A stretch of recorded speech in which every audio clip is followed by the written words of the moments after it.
అసలు హార్ట్ వీక్‌గా ఉంది లేదా స్ట్రాంగ్‌గా ఉంది అని ఎలా చెప్తాము?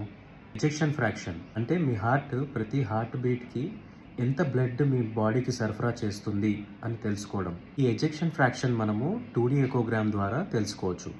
ఇది నార్మల్‌గా అబవ్ 60% ఉంటుంది. అయితే ఈ ejection fraction less than normal ఉంటుందో వాళ్ళకి హార్ట్ వీక్‌గా ఉంది అని చెప్తాము. హార్ట్ వీక్‌గా ఉంది అని మీరెలా తెలుసుకోవడము? మీ బాడీ కొన్నిసార్లు కొన్ని సిగ్నల్స్ ఇస్తుంది.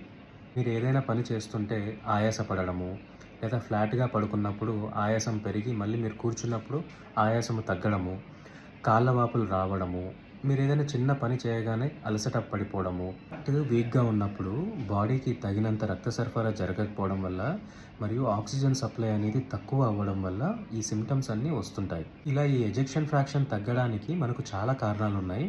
కానీ అందులో ముఖ్యమైన కారణం వచ్చేసి హార్ట్ అటాక్.